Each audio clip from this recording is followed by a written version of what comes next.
plastika je dobila ime po njeni lastnosti plastičnosti. Razteza se ali spreminja obliko pod vplivom pritiska ali vročine.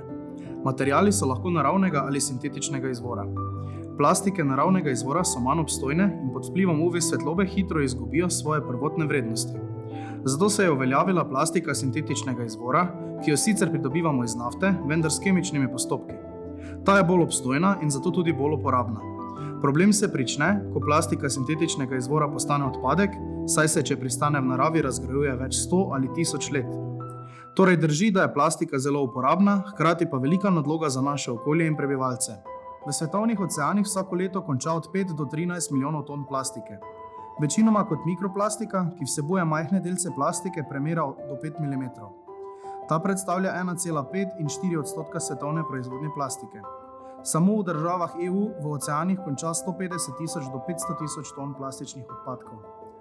EU vsako leto proizvede 25 milijonov ton odpadne plastike in le 30% se je ponovno uporabi in reciklira. Plastične odpadke najdemo tudi v zraku, v tleh, v telesih živali in v naši hrani, s tem tudi v telesih ljudi. Zato je čas, da premislimo o uporabi plastike in naraščajočemu potrošništvu. Če ravno zakonodaja EU veleva, da bi do leta 2030 moralo biti več kot 50% plastičnih odpadkov ponovno uporabljenih oziroma recikliranih, je zelo pomembno, da na trgu zmanjšamo količine plastičnih izdelkov.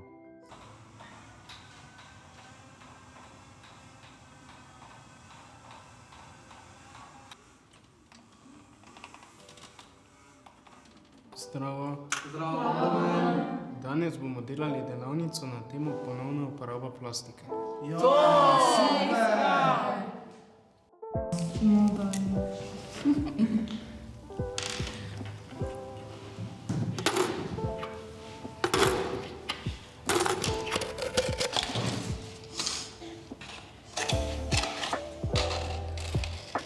Za izdelavo takšne jopice potrebujemo 25 plastenk.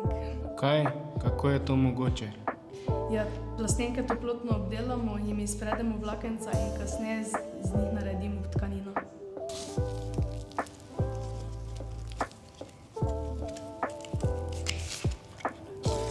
Pa delate to? Koš iz plastenk za plastično embalažo. No, zdaj pa pospravimo vse te odpadke v koš za plastične odpadke.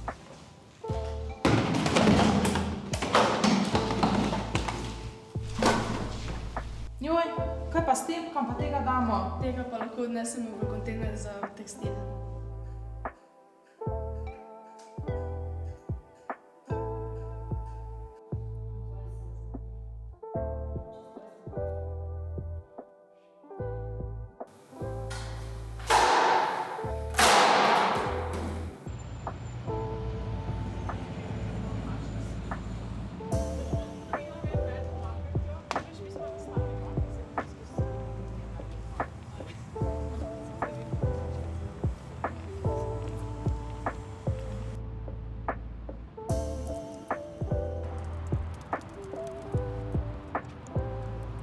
No, Domen, zdaj pa poiščemo kontejner za tekstil. Ne, kaj pa, če bi pojeto kot plašček dali?